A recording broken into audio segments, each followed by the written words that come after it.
Once there was a young girl named Emily who loved to play with makeup. She spent hours in front of the mirror, experimenting with different looks and trying out new products.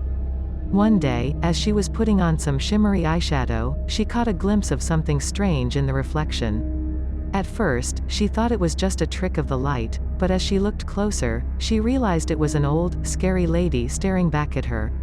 The old lady had a wrinkled face and wild, tangled hair. She reached out of the mirror and grabbed Emily by the neck, her bony fingers digging into her skin. Emily tried to scream, but no sound came out of her mouth.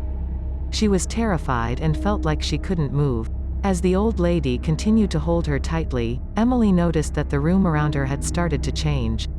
The walls seemed to stretch and twist, and the furniture seemed to move on its own. She felt like she was trapped in a nightmare, unable to escape the old lady's grasp.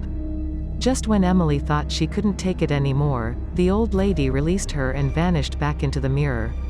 Emily collapsed to the floor, gasping for air and shaking with fear. When she finally managed to get up, she looked in the mirror and saw that her face was pale and her eyes were wide with terror.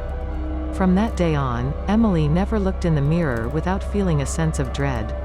She avoided looking at her reflection as much as possible, and whenever she did catch a glimpse of herself, she couldn't help but wonder if the old lady was still there, waiting to grab her again.